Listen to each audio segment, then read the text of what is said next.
Asante Jango, nataka kumwita Bwana Mokuha kutoka Kangema.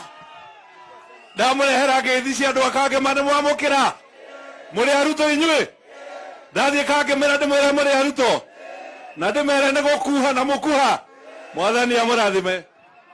Asante sana butie Bwana Nyoto.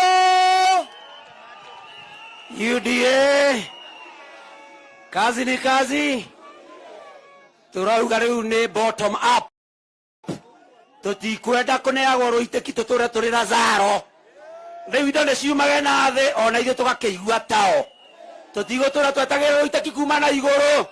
UDA na William Samoei Ruto, Ngai ateithie Ruto, ateithie bũrũri wa Kenya. UDA Ruto agathama aka nĩ ũkwenda gwaku tu. Eni Ngai thengio Njoto Senator UDA mũtikauma hoya maingĩ. Thengio. Asante sana Mũgiri wa Mathioya. UDA mtashikilia William Samoei Ruto. Sawa, mimi naitwa Dr. Edwin Mugo Gishoke, kwetu ni Mathioya na huko kiti ni ya UDA. Sawa. Asante sana. UDA Ngai nĩ mwega hĩndĩ ciothe.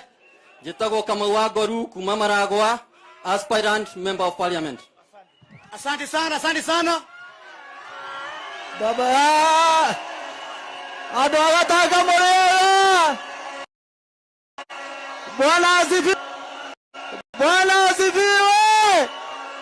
Asante sana Bwana Deputy President kwa sababu ya kutembelea hii watu ya Gatanga. Hii watu ya Gatanga wako Murang'a lakini wako na sisi watu wa Kiambu. Mimi nikiwa baba yao nataka kuhakikishia watu ya Gatanga kitu moja. Twachagura Ruto, twachagura muruti wa wera. Tutachagua Ruto lakini sisi tunajua tunachagua mfanye kazi. Siku ile alikuwa minister wa agriculture, alianzisha programu ya kupeana fertilizer free. Na siku hiyo alikuwa minister. Sasa akiwa rais, wa farmers wote, wakulima wote, kitu kwa guarantee watapewa fertilizer bure. Pia amesema vijana wote lazima watakuwa kwa kazi. Kijana wote akiamuka agathie wĩra-inĩ. Nĩtũraiguithania na nĩ wote acoka kũrĩa Kiambu Ngai ndwamenya